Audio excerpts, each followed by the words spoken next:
जय गुरुदेव। मोटे बंधन जगत के गुरु भक्ति से काट। मोटे बंधन जगत के गुरु भक्ति से काट।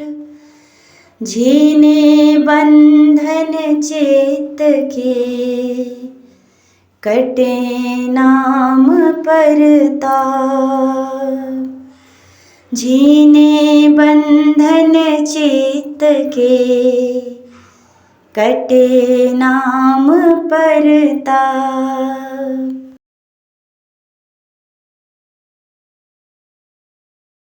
पचरंगी पिया की चुनरिया, पचरंगी पिया की चुनरिया, पचरंगी पिया की चुनरिया, पचरंगी पिया की चुनरिया। पवन आकाश अग्नि जल पृथ्वी, पवन आकाश अग्नि जल पृथ्वी। निज रंग रंगी डोरिया, पचरंगी पिया की चुनरिया। निज रंग रंगी डोरिया, पचरंगी पिया की चुनरिया, पचरंगी पिया की चुनरिया, पचरंगी पिया की चुनरिया, पचरंगी पिया की चुनरिया, पचरंगी पिया की चुनरिया। निर्गुण तार चमाचम चमके, निर्गुण तार चमाचम चमके। मोतियन की गूथी लरिया, पचरंगी पिया की चुनरिया। मोतियन की गूथी लरिया, पचरंगी पिया की चुनरिया, पचरंगी पिया की चुनरिया, पचरंगी पिया की चुनरिया, पचरंगी पिया की चुनरिया, पचरंगी पिया की चुनरिया। यह चुनरी देवन को दुर्लभ, यह चुनरी देवन को दुर्लभ। पाई भाग से गुजरिया, पचरंगी पिया की चुनरिया। पाई भाग से गुजरिया, पचरंगी पिया की चुनरिया, पचरंगी पिया की चुनरिया, पचरंगी पिया की चुनरिया, पचरंगी पिया की चुनरिया, पचरंगी पिया की चुनरिया। चतुर सखी कोई जुगति से ओढ़ी, चतुर सखी कोई जुगति से ओढ़ी। मैली की नींबू हरिया, पचरंगी पिया की चुनरिया।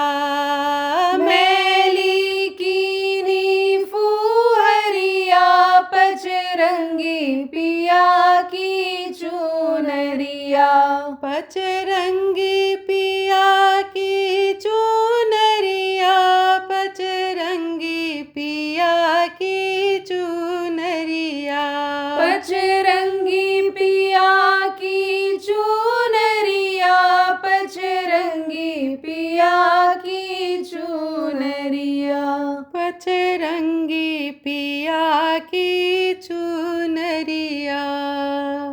जय गुरुदेव। जय गुरुदेव।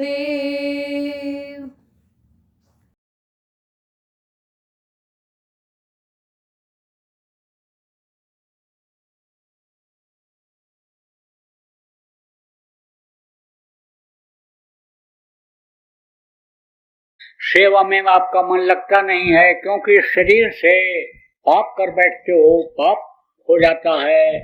हाथ जो अच्छे काम के लिए दिया, इससे बुरा काम कर बैठते हो, पैर से बुरे काम के लिए चले जाते हो, आंख से बुरा देखते हो, कान से बुरा सुनते हो, मुंह से निंदा बुराई करते हो। आप ये समझो, ये नहीं देखते हो क्या चीज खाना चाहिए, न खाना चाहिए, बढ़िया चीज मिल गई, खा पी के चले आए, तो वो शरीर ये समझ लो कि एक तरह से कर्मी हो जाता है, पापी हो जाता है।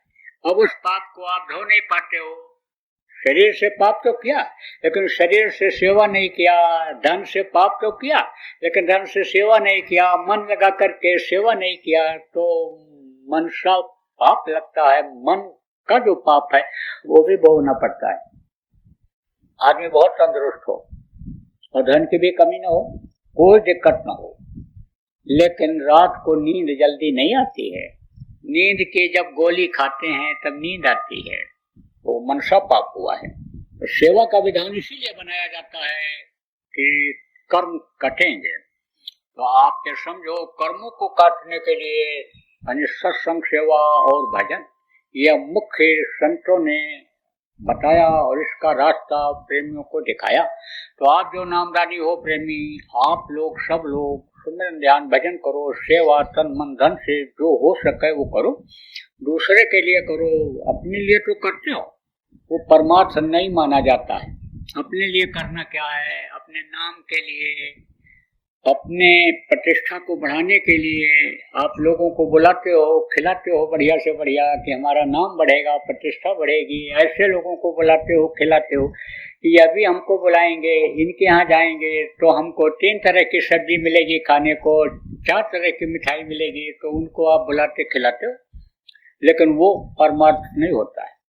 लड़के की शादी करना आपका गृहस्थ का धर्म बनता है, तो उसकी शादी तो करते हो, लेकिन गरीबों की शादी में आप न आते जाते हो, न मदद करते हो। कुछ लोग तो ऐसे भी हैं कि जो गरीब रिश्तेदार हैं उनके यहाँ भी नहीं जाते हैं कि लोग कहेंगे कि ये इनके रिश्तेदार हैं।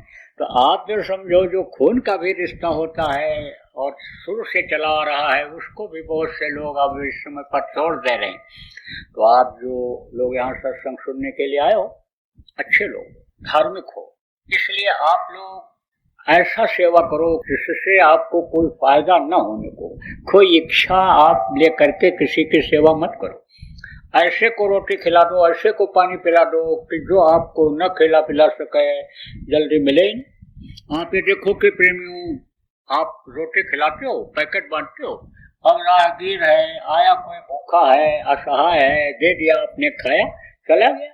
अब वो कौन कहाँ का है पूछते भी नहीं हो। तो ये जो है ये परमार्थ है, ये सेवा असली सेवा है। इसका फल यानी समझो कि मिलता है।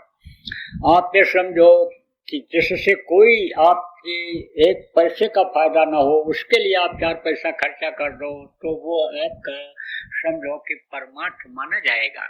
मन से आप सेवा करो। जैसे मोटी बात समझो कि यानी कोई भटक रहा है, उसको आपने रास्ता बता दिया, कुछ पत्थर पड़ा हुआ है, अंधा आ रहा है, उसमें फंस जाएगा, गिर जाएगा, ठोकर लग जाएगी, तो उसको आपने हटा ही दिया। केले का छिलका पड़ा हुआ है और आपने देखा तो मन ने कहा लाओ इसको हटा दें, तो हटा दो। यानी मन न भी कहे अरे हमसे क्या मतलब, हम तो निकल जा रहे हैं, तो भी आप समझो कि उसको हटा दो, तो वो मानसिक सेवा होती है। किसी को सलाह ही अच्छी दे दो, मन से सोचो भाई ये गरीब है, दुखी है, तो हम इसके लिए कोई रास्ता ही बता दें। न खिला सको, न उसकी मदद कर सको, तो यही बता दो भाई वहाँ बाबा जय गुरुदेव के आश्रम पर भंडारा चलता है। कोई भी कभी भी कहीं भी किसी भी आश्रम पर, जो अपने देश में ही नहीं विदेशों में बहुत से आश्रम हैं, कोई कहीं भी चला जाए तो पैसा नहीं पड़ता है, भोजन मिलता है, तो बता दो कि बाबा जय गुरुदेव आश्रम पर चले जाओ और वहाँ तुमको भोजन मिल जाएगा। तो समझो कि आपने मन की सेवा किया, ये दिमाग लगाया, मन लगाया, तो वो भी सेवा मानी जाती है। तो आप ये समझो कि ये सब जो चीजें हैं ये किसके काम आती हैं? शरीर के लिए काम आती हैं, मन के लिए काम आती हैं, लेकिन जो निस्वार्थ सेवा होती है वो आत्मा के तरक्की में, आत्म विकास में मदद करती है। तो ज्यादा बताने का समय नहीं है प्रेम। आप जो नए लोग आए हो, आपको मोटी मोटी बात बता देता हूँ कि आपके घर में कैसे सुख रहे, कैसे शांति रहे। जो आप दुखी हो वो लोग ध्यान दो। मैं तो देख रहा हूँ कि इसमें कई लोग ऐसे हैं जो दुखी देख रहा हूँ, और मैं ये बताऊं तो मैं बता दूंगा कि इनके घर में बीमारी बनी ही रहती है, कोई न कोई बीमार रहता ही रहता है। यह भी बता दूंगा कि रोज झगड़ा होता है, रोज झगड़ा होता है। कहते हैं कमाते बहुत हैं और पैसा रुकता नहीं, कहाँ चला जाता है कोई खबर नहीं है। तो ये जो समस्याएं आजकल हैं इनको दूर होना जरूरी है, क्योंकि खाने की दिक्कत रहेगी तो भगवान अच्छे नहीं लगेंगे। कोई भूखे आदमी को कह दो कि तुमको खाना नहीं मिलेगा, लेकिन भगवान तुम्हारे साथ 24 घंटा रहेंगे, कहेगा नहीं भाई, भगवान से ही कह दो हमारा पहले पेट भर दें, फिर हमको भगवान भी अच्छे लगेंगे। देखो जब भूख लगती है तब कुछ अच्छा लगता है? कुछ नहीं। दुकानदार के पास अगर खाना आने में 1 घंटा लेट हो जाए तो ग्राहक से गुस्सा करने लगता है, नहीं कुछ होता तो बैठ के अपना बात ही पटकता रहता है, इससे गुस्से में नहीं लाया देखता रहता है, बात ही पटकता रहता है। तो बात ये समझो मन नहीं लगता है। कोई दुखी हो, बीमार हो, पड़ा हो, कह दो विष्णु भगवान तुम्हारे सिरा में बैठे रहेंगे, पंखा झलते रहेंगे, लेकिन तुम पड़े रहोगे, उठ बैठ नहीं सकते हो। तब कहेगा नहीं नहीं नहीं, भगवान से कह दो हमको स्वस्थ कर दें, हम भगवान की ही सेवा करेंगे। कह दिया जाए, निंदा अपमान कर दिया जाएगा, तुम मुंह दिखाने के लायक नहीं रहोगे, इतनी बुराई तुम्हारी हो जाएगी जगह जगह, लेकिन भगवान तुम्हारे साथ 24 घंटा रहेंगे। तब कहोगे नहीं, जब तक हम रहें भगवान से कह दो हम इज्जत के साथ रहें, इज्जत के साथ रहना चाहते हैं। तो अब आप ये समझो यह भी जरूरी है, यह भी जरूरी है, और भगवान का पाना भी जरूरी है। इसी मनुष्य शरीर में देवी देवताओं का दर्शन करना भी जरूरी है। देवताओं को खुश करके ये समय पर जाड़ा गर्मी बरसात का आनंद भी लेना जरूरी है। तो वो मैं मोटी मोटी चीज आपको बताता हूँ। देखो बच्चों और बच्चियों, थोड़ा कम खाओ, कम खाओगे तो बीमारी नहीं आएगी। ये मशीन है ना, तो जैसे आटा पीसने वाली मशीन है, घर में आटा पीसते हो, अब उसमें ज्यादा जब गेहूं डाल देते हो तो लोड नहीं लेता है, रुकने लगती है मशीन। ऐसे ही जब वो मशीन लोहे की बंद होने लगती है तो ये तो मशीन यानी समझो कि ये हड्डी और मांस की ये मशीन है, तो यह मशीन भी बंद होने लग जाती है, तो रोग हो जाता है। इसलिए कम खाओ और गम खाओ। गम खाओ किसको कहते हैं? बर्दाश्त कर लो। अगर बर्दाश्त कर लोगे तो कोर्ट कचहरी के मुकदमे नहीं चलेंगे, तलाक के मुकदमे नहीं चलेंगे, दहेज के मुकदमे नहीं चलेंगे। लेकिन अब सास और बहू का झगड़ा ये तो मशहूर है। आप ये समझो कि तनिक तनिक बात में जब सास शंका करने लगती है या बहू शंका करने लगती है, आप ये समझ लो कि जब सास ये सोच लेती है कि ये दूसरे के घर से आई हुई है, ये मेरी बेटी नहीं है, दूसरे की बेटी है, और बहू जब ये सोच लेती है कि ये हमारी जन्म देने वाली माता नहीं है, तब समझो कि ये यानी झगड़ा झंझट और विरोध होता है। देखो घर में बच्ची रहती है, बच्ची भी बर्दाश्त करती है, माँ डांटती है, अच्छा नहीं लगता है लेकिन बर्दाश्त कर लेती है। और माँ को भी बच्ची अगर कुछ बोल दे तो फिर वो उसको घर से नहीं निकालना चाहती है। लेकिन आजकल की सास तो यही सोचती हैं कि बहू को अब हम घर से निकाल करके ही दम लेंगे। और बहू क्या सोचती है, बुढ़िया को जब तक कब्र तक नहीं पहुंचा देंगे तब तक चैन से इस घर में नहीं रहेंगे।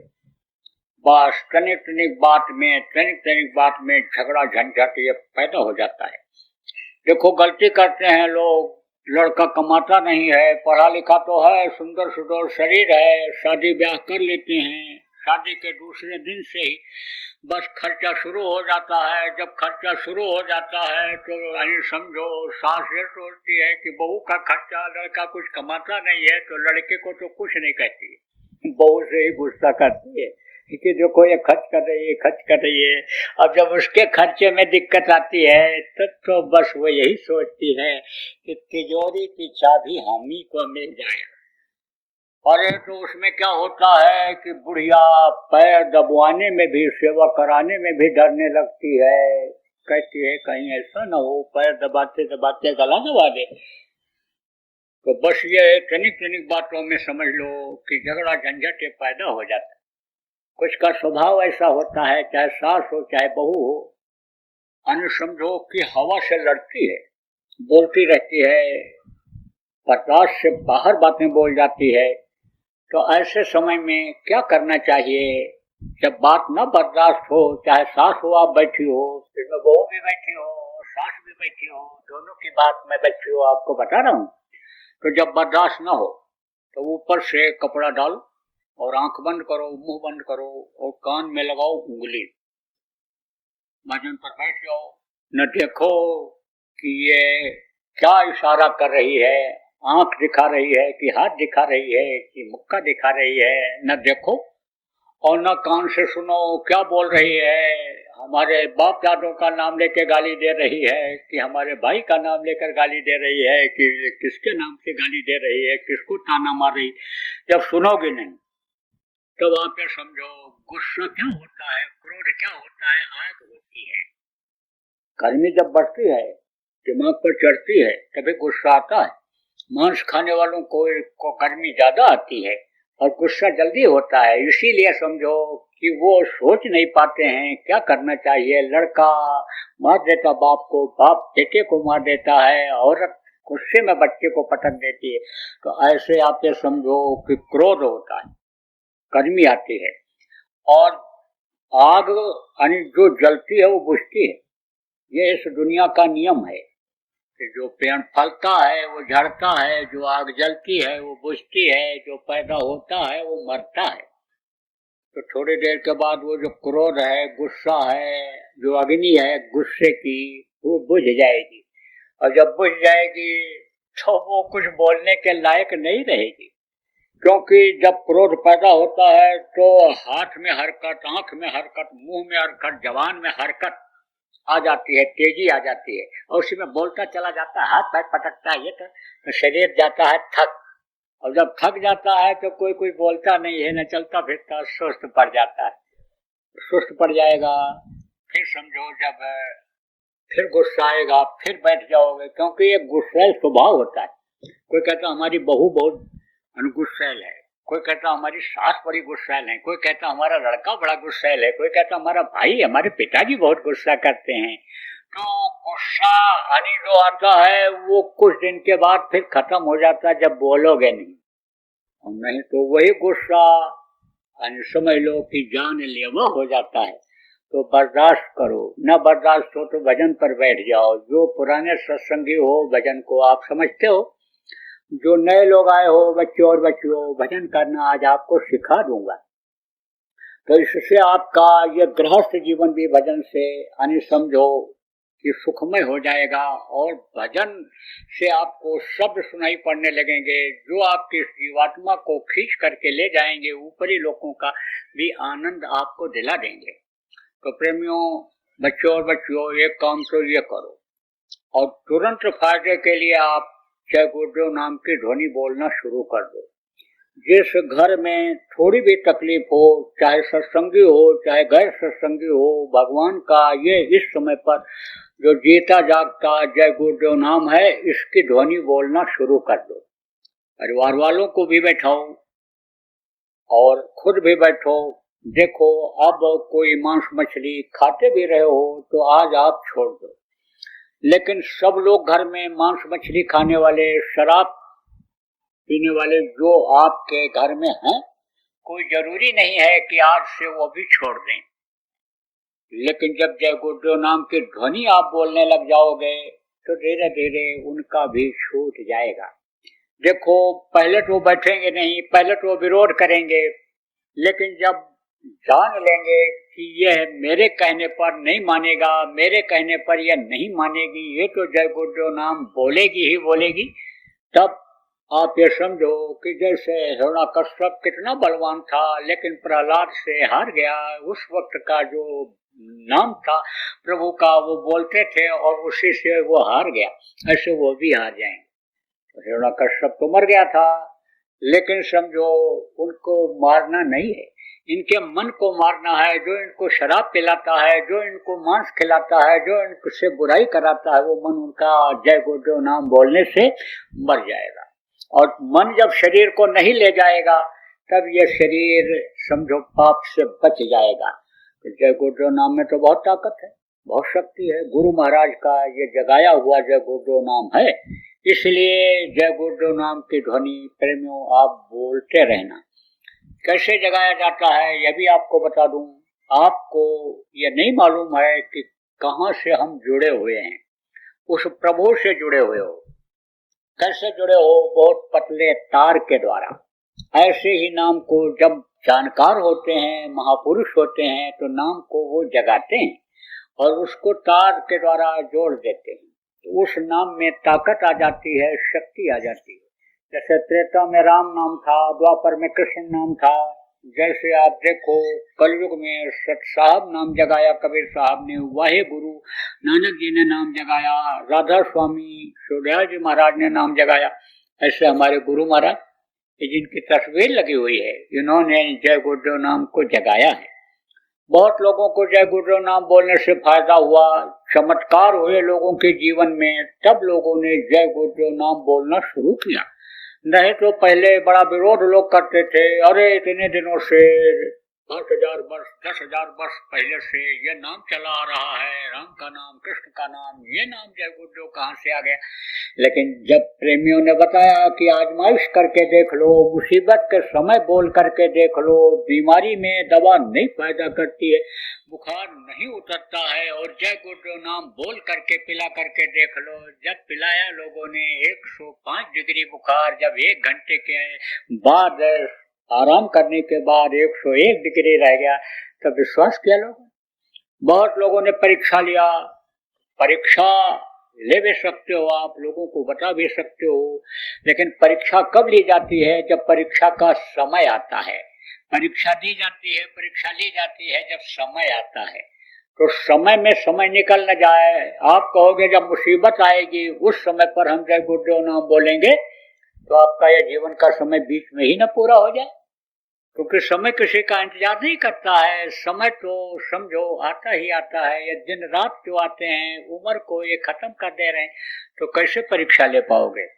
लेकिन जय गुरुदेव नाम बोल करके रोज सुबह शाम, यानी भारी तकलीफ आने के पहले जो तकलीफें आपको होती हैं, चाहे शरीर से, चाहे धन से, चाहे मन से, जो ये तकलीफ होती है, मानसिक तकलीफ होती है, इसमें आप राहत पा सकते हो जय गुरुदेव नाम की ध्वनि बोल करके।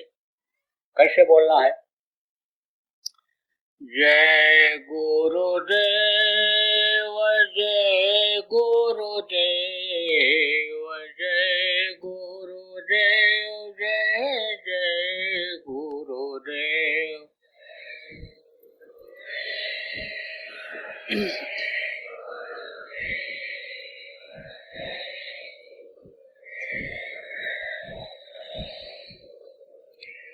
जय गुरुदेव, जय गुरुदेव, जय गुरुदेव, जय जय गुरुदेव।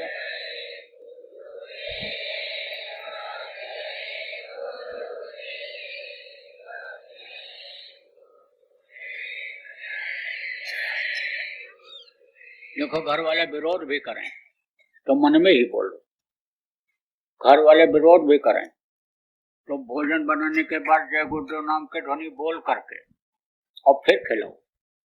कहाँ क्या कर रहे हो? करो प्रसाद बना रहे हैं, तो प्रसाद के नाम पर वो दौड़ पड़ते हैं। प्रसाद के नाम पर समझो कि इस कदर लोग दौड़ते हैं कि कोई कैसा भी लेकिन कहता प्रसाद मिल जाए हमको। फल तो सब चाहते हैं। गुरु महाराज का कार्यक्रम था, एक घटना याद आ गई आपको बता दूं। तो बिहार में था ये, तो वहाँ पर एक रीगा बिहार में एक शुगर फैक्ट्री है, तो वहीं पर गुरु महाराज का सत्संग था। अब वहाँ पर वो खाने पीने वाले लोग और वो सब लोग आए, और उस समय पर ये मना किया जा रहा था कि भाई शाकाहारी रहो, मछली मत खाओ, मांस मत खाओ, अंडा मत खाओ, शराब मत पियो। और उधर बहुत चलता है ये, आप ये समझो कि मछली न खाएं, मछली न खिलाएं, तो कहें कि कुछ नहीं खिलाया। मछली खा खा करके और वो तिलक लगा करके पंडित जी लोग जाते हैं, पूजा पाठ कराते हैं, मुँह से वो देव वाणी सुनाते हैं, उच्चारण करते हैं। अब ये क्या है, आप ये समझो उसका फल किसी को मिलेगा? मंदिर बनाते हो मिट्टी और पत्थर का, उसके अंदर कोई गंदगी डाल दे तो पूजा पाठ करते हो? नहीं करते हो। कहते हो जगह गंदी हो गई, यहाँ से भगवान पूजा करेंगे तो सुनवाई नहीं करेंगे, दया नहीं कर देंगे, आशीर्वाद नहीं देंगे, ये मेहनत बेकार जाएगी पूजा पाठ का। ऐसे ही मानो मंदिर गंदा हो जाएगा, और इसके मुंह से, इस गंदे मुंह से जब कोई मंत्र भी निकलेगा तो वो फलदायी नहीं होगा। तो वहां पर वो समझो कि आए, घुटने से नीचे तक कुर्ता पहन करके लगा बाबू साहब जो लोग कहलाते हैं, हर जाति के लोग उसमें होते हैं, कोई एक जाति का नहीं। तो आप समझो जो है, तो वहाँ दुकान हम लोग निकल जाते थे पता करने के लिए क्या चर्चा हो रही, कौन क्या कह रहा है। जब स्वामी जी महाराज मंच पर चले जाते थे, वहाँ पहुँचा देता था, वहाँ पानी वगैरह उनका रख देता था, मालूम रहता था कि ये 1-1.5 घंटा सत्संग सुनाएंगे, फिर हमारी जरूरत पड़ेगी, तो मैं धीरे चला जाता था। तो वहाँ पर जब मैं देखा तो जो है वो सब बैठे वो कर रहे थे, तो उस समय पर समझो टाट गुरु महाराज ने पहनाया हुआ था, तो टाट हम भी पहने थे। तो कहे ये देखो ये भी जय गुरुदेव हैं, कहाँ के हो, क्या है? तो थोड़ी देर हम समझे कि इनसे वो लहना ठीक नहीं है, हम आगे बढ़ गए। अब एक आध वहाँ सत्संगी भी गए थे चाय चू पीने के लिए, तो समझो कि जब गुरु महाराज मंच से उतरे तो उस समय पर बहुत ज्यादा भीड़ जगह जगह नहीं होती थी, तो लाइन में से बैठे थे लोग, तो वो लोग वहीं बैठे रहे चाय की दुकान पर। और जब लाइन लगी और गुरु महाराज गए सिर पर हाथ रखे, तब पूछा कहा हो बाबा क्या कर रहे हैं? तो कहे कि आशीर्वाद दे रहे हैं। अरे बोले चलो आशीर्वाद ले आया जाए, आशीर्वाद दे आया जाए, आशीर्वाद के लिए और प्रसाद के लिए। अन्य समझो सब दौड़ पड़ते हैं। तो प्रसाद जब कहोगी बच्चियों कि जय गुरुदेव नाम बोल करके प्रसाद बना करके आपको खिलाएंगे तो मना नहीं करेंगे। जय गुरुदेव। गत वर्षों की भांति इस वर्ष भी होली का कार्यक्रम 13, 14 और 15 मार्च 2025 को उज्जैन आश्रम पर आयोजित किया गया है। आप सभी सपरिवार सादर आमंत्रित हैं। स्थान बाबा जय गुरुदेव आश्रम, जय गुरुदेव नगर, पिंगलेश्वर रेलवे स्टेशन के सामने, मक्सी रोड, उज्जैन, मध्य प्रदेश, भारत। संपर्क 9575600700 व 9754700200। जय गुरुदेव। सरकारी व गैर सरकारी अनुदान के लिए बिना सत्संगियों के सहयोग द्वारा जनहित के कार्यों में लगी हुई बाबा जय गुरुदेव धर्म विकास संस्था का मुख्यालय पिंगलेश्वर रेलवे स्टेशन के सामने, मक्सी रोड, उज्जैन, मध्य प्रदेश में है। यहाँ पर सत्संग व नामदान का कार्यक्रम होता रहता है। अतः आप श्रोताओं से अनुरोध है कि बाबा उमाकांत जी महाराज के आश्रम उज्जैन एक बार परिवार सहित जरूर पधारिएगा। जय गुरुदेव। आपके सुझाव के लिए व्हाट्सएप नंबर 9575600700। जय गुरुदेव।